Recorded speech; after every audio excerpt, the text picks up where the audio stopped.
माझे नाव शुभांगी हरीश क्षीरसागर, मी इयत्ता 10वी मध्ये शिकत आहे। तर आमच्या शाळेचं नाव आहे श्री अवधूत विद्यालय वांगी नंबर 2। तर आम्ही 5 मुलींनी मिळून बायोगॅस उपकरण प्रयोगासाठी निर्मित केलं आहे। तर तुम्हाला मी आज थोडीशी बायोगॅसची माहिती सांगणार आहे।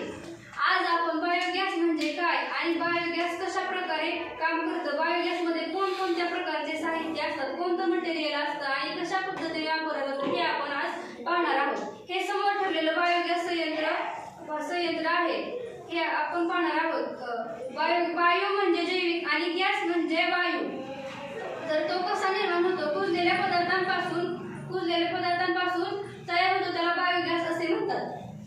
जनावरांचे शेण व वाळलेल्या काड्या, पालापाचोळा, घरातील ओलसर पदार्थ यांचे विनाशकारी शोषण होऊन बायोगॅसची निर्मिती होते।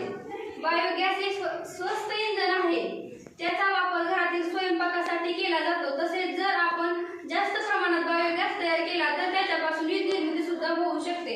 बायोगॅसमध्ये 55 ते 60% मिथेन वायू असतो व बाकीचे कार्बन डायऑक्साईडचे असते। तसेच राहिलेल्या पदार्थांचा वापर खत म्हणून सुद्धा केला जातो। या प्रक्रियेत सेंद्रिय आम्ल तयार होतो व मिथेन व जैविक सूक्ष्मजीव या सेंद्रिय